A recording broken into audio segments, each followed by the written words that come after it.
Hello everyone, स्वागत है आपका हमारे यूट्यूब चैनल में। और आज स्टीरियोकेमिस्ट्री का क्वेश्चन नंबर थर्ड जो कि काफ़ी इंपॉर्टेंट है वो हम डिस्कस करने वाले हैं।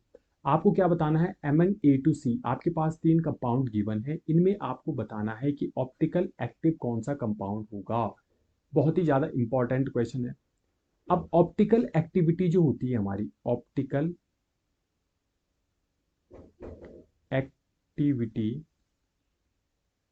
इसका मतलब क्या होता है कि जो प्लेन पोलराइज लाइट को, जिसे मैं पीपीएल कह रहा हूं, उसको क्या करे, या तो लेफ्ट साइड रोटेट करे या तो राइट साइड रोटेट करे। तो जो भी कंपाउंड ऐसा करते हैं वो ऑप्टिकल एक्टिव होते हैं। बट हमें कंपाउंड को देखकर क्या ये पता चल जाएगा कि ये लेफ्ट करेगा या ये राइट करेगा? तो इसके लिए एक ट्रिक होती है या एक कॉन्सेप्ट होता है आपका कि भाई ऑप्टिकल एक्टिव कंपाउंड कौन से हमारे पास होंगे। ठीक है, अगर किसी के पास प्लेन ऑफ सिमेट्री प्रेजेंट है या फिर सेंटर ऑफ सिमेट्री प्रेजेंट होते हैं, तो इसका मतलब क्या होता है कि उनकी जो मिरर इमेज होगी, उनकी जो मिरर इमेज होगी वो क्या होगी बच्चों, सुपर इम्पोजिबल मिरर इमेज होगी। ठीक है, और जिनकी भी मिरर इमेज सुपर इम्पोजिबल होती है वो कंपाउंड क्या कहलाते हैं, एक कायरल। वो क्या कहलाते हैं, एक कायरल। और जितने भी एक कायरल कंपाउंड होते हैं वो सारे के सारे क्या कहलाते हैं, ऑप्टिकली इनएक्टिव। वो क्या कहलाते हैं बच्चों, ऑप्टिकली इनएक्टिव कहलाते हैं। राइट। और यदि किसी के पास प्लेन ऑफ सिमेट्री या फिर सेंटर ऑफ सिमेट्री प्रेजेंट नहीं है, तो इनकी मिरर इमेज जो होती है, इनकी मिरर इमेज जो होती है वो नॉन सुपर इम्पोजिबल होती है, non superimposable mirror image. ठीक है, N for no non, S for super, I for imposable, M for mirror, I for image. तो non superimposable mirror image होती है।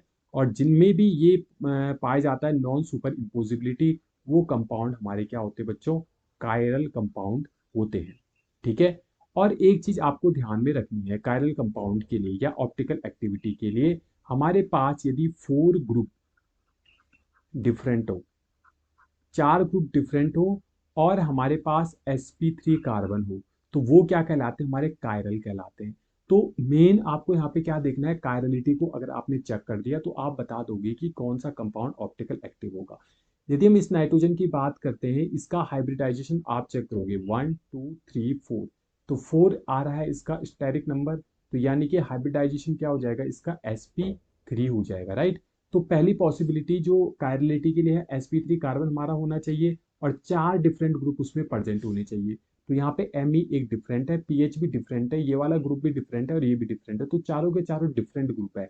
इसका मतलब ये ऑप्टिकल एक्टिव कंपाउंड है हमारा। ठीक है, क्यों, क्योंकि ये क्या है बच्चों, कायरल है।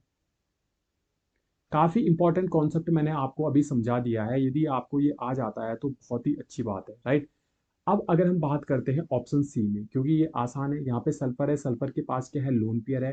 तो ये ग्रुप भी देखो, सल्फर की अगर मैं क्या बोलूँ, आप निकालो इसका हाइब्रिडाइजेशन कितना निकल के आ जाएगा, 1 2 3, और लोन पेयर को भी काउंट करते हैं 4, इसका भी sp3 हाइब्रिडाइजेशन आ जाएगा। राइट। और चारों के चारों ग्रुप आप देख रहे हो, पीएच वाला ये भी डिफरेंट है, लोन पेयर भी डिफरेंट है, ऑक्सीजन भी डिफरेंट है, और ये पूरा का पूरा का ग्रुप भी डिफरेंट है। तो चार डिफरेंट ग्रुप इसमें पाए जाते हैं। तो यानी कि फोर डिफरेंट ग्रुप इसमें भी पाया जाता है। तो ये भी क्या होगा बच्चों, कायरल होगा और ऑप्टिकल एक्टिव कंपाउंड होगा। तो यानी कि एक चीज हमने सीख ली है कि ऑप्शन ए भी ऑप्टिकल एक्टिव है, ऑप्शन सी भी ऑप्टिकल एक्टिव है। राइट। तो यहाँ पे देखो ए वाला नहीं है, बी एंड सी ओनली, तो भाई ऑप्शन डी तो आंसर हमारा हो गया नहीं। अब मेन फोकस करते हैं बी वाले को। अब मैं ये सारा का सारा इरेज कर रहा हूं तो आप इसको नोट डाउन कर दीजिए। देखो, यहाँ पे ये जो बी वाला कंपाउंड है, ये एक्चुअल में कौन सी स्ट्रक्चर है, वेज डैश स्ट्रक्चर। ठीक है, अब हम इस वेज डैश स्ट्रक्चर को 100 हॉर्स में कन्वर्ट करेंगे। 100 हॉर्स में कन्वर्ट करेंगे, कैसे करेंगे, देखो, यहाँ पे दो, यहाँ पे क्या है बच्चों, एबव द प्लेन क्या लगा हुआ होगा, हाइड्रोजन लगा हुआ होगा। अब आप आसानी से थोड़ा देख सकते हैं। तो यहाँ पे ये दो कार्बन है, एक कार्बन ये है, एक कार्बन ये है, इन दो कार्बन पे क्या है, हमारी स्टीरियो सेंटर प्रेजेंट है। राइट। तो हम किस प्रकार से देखते हैं, यहाँ पे ये, अब इस वाली कार्बन पे क्या है, above the plane O H है। तो हमने क्या सीखा था कि जो राइट साइड है, राइट साइड क्या होता है बच्चों, अबव द प्लेन वाले ग्रुप को शो करते हैं। और लेफ्ट साइड हम किसको शो करते हैं, जो बिलो द प्लेन होगा यानी कि एच। इसी प्रकार से ये वाली जो लाइन है ना, ये प्लेन में प्रेजेंट होती है, तो प्लेन में इस प्रकार से ये प्रेजेंट हो जाएगा ओ एच। बेसिकली हम यहाँ पे एक वाई बनाते हैं, तो वाई जैसी स्ट्रक्चर आपको दिख रही है। अब इस वाली कार्बन की बात करते हैं, इस वाली कार्बन पे प्लेन में देखो ऊपर की साइड ओ एच लगा हुआ है, तो हम ऊपर की साइड यहाँ पे ओ एच को इसी प्रकार से लिख देंगे। फिर यहाँ पे देखो बच्चों, ये जो एच है वो अबव द प्लेन है, तो अबव द प्लेन वाले को हम क्या करते हैं बच्चों, हमेशा राइट साइड लिखते हैं, right side above the plane, and यहाँ पे लेफ्ट साइड आ जाएगा हमारा ओ एच। बेसिकली अगर आपको वेज डैश को सो हॉर्स में कन्वर्ट करना है तो सिंपल से आपको एक स्ट्रक्चर बनानी पड़ती है।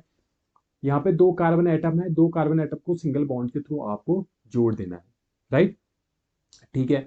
उसके बाद अगर आप यहाँ पे खड़े हुए हो ना, तो आप अपने अगर हाथ को फैलाओगे तो एक हाथ आपका आगे की ओर आएगा, राइट। और जो आगे की ओर आपका हाथ आएगा वो बेसिकली कौन सा हाथ होगा, आपका राइट हैंड होगा। ठीक है, तो हम कह सकते हैं कि ये जो राइट हैंड होगा ये क्या होगा, एबव द प्लेन होगा, एबव द प्लेन। और जो भी एबव द प्लेन होते हैं उनको हम किससे रिप्रेजेंट करते हैं, उसको हम रिप्रेजेंट करते हैं वेज से।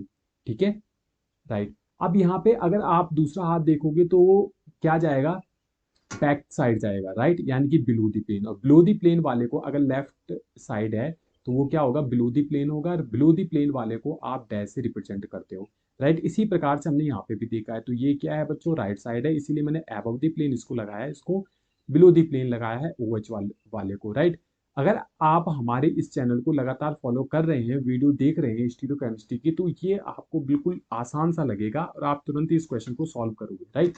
अब एक चीज आपको पता होनी चाहिए कि सिंगल बॉन्ड अगर कहीं पे भी प्रेजेंट है तो उसके अराउंड हम रोटेशन कर सकते हैं, राइट। तो इस बॉन्ड को हम कांस्टेंट रखेंगे और इन तीनों को रोटेट करेंगे, कितना डिग्री, 180 डिग्री। तो 180 डिग्री रोटेट करने के लिए आपको कुछ नहीं करना है, जस्ट अपोजिट करना है, यानी कि ये जो यहाँ पे है इसको हम क्या कर देंगे, नीचे की साइड ला देंगे, और एच चला जाएगा हमारा जो यहाँ पे की साइड है, राइट साइड है, और ओ एच चला जाएगा हमारा लेफ्ट साइड। ठीक है, तो ये वाला ग्रुप, इस पे तो ये बॉन्ड तो हमने कांस्टेंट रखा है, इन वाले ग्रुप पे तो हमने छेड़ा नहीं है, तो ये जैसे हैं वैसे के वैसे यहाँ पे हम लिख देंगे। तो यहाँ पे आ जाएगा बच्चों ओ एच, और बैक साइड में चला जाएगा हाइड्रोजन, यहाँ पे आ जाएगा हमारा ओ एच। अब देखो ये ओ एच कहाँ चला गया बच्चों, राइट साइड, तो राइट साइड अगर जाएगा तो यहाँ पे ओ एच हो जाएगा अबव द प्लेन, और हाइड्रोजन आ जाएगा बिलो द प्लेन, और यहाँ पे ये इस प्रकार से आ जाएगा हमारा ओ एच। अब यदि मैं बोलूँ कि क्या ये एक दूसरे, क्या इसमें प्लेन ऑफ सिमेट्री प्रेजेंट है, तो बिल्कुल प्रेजेंट है। अगर मैं यहाँ से एक प्लेन पास करता हूँ, ठीक है, तो ये O H above the plane है, ये ओ एच भी अबव द प्लेन है, तो एक दूसरे को रिफ्लेक्ट करेंगे, बिल्कुल रिफ्लेक्ट करेंगे। हाइड्रोजन बिलो द प्लेन है, ये हाइड्रोजन भी बिलो द प्लेन है, तो एक दूसरे को रिफ्लेक्ट करेंगे, बिल्कुल रिफ्लेक्ट करेंगे। और यहाँ पे ये वाला ग्रुप इस वाले ग्रुप को क्या करेगा, आपस में रिफ्लेक्ट करेगा, राइट, बिल्कुल करेगा, क्योंकि ये तो प्लेन में ही प्रेजेंट है, ये तो बिल्कुल सेंटर से कट होके आ जाएगा, तो ये दोनों आपस में रिफ्लेक्ट करेंगे। और अगर ये रिफ्लेक्ट करते हैं इसका मतलब इसमें प्लेन ऑफ सिमेट्री प्रेजेंट है, और अगर प्लेन ऑफ सिमेट्री प्रेजेंट है तो इसकी जो मिरर इमेज होगी वो सुपर इम्पोजिबल मिरर इमेज होगी। और अगर सुपर इम्पोजिबल मिरर इमेज होती है तो ये कंपाउंड क्या कहलाते हैं, हमारे ए कायरल। और ए कायरल जितने भी होते हैं वो सारे के सारे क्या होते हैं, ऑप्टिकली इनएक्टिव होते हैं, यानी कि ऑप्शन बी जो है वो हमारा ऑप्टिकल एक्टिव नहीं होगा। तो ऑप्शन ए सही होगा और ऑप्शन सी सही होगा, तो option A and C only, यानी कि ऑप्शन सी यहाँ पे करेक्ट आंसर हो जाएगा। उम्मीद है ये कॉन्सेप्ट आपको अच्छे से समझ में आया होगा। और यदि आपने अभी तक हमारे चैनल को सब्सक्राइब नहीं किया है तो प्लीज़ हमारे चैनल को जरूर सब्सक्राइब कीजिएगा, ताकि हम आपके लिए इंपॉर्टेंट क्वेश्चंस लाते रहें। थैंक यू, मिलते हैं अपने नेक्स्ट क्वेश्चन में।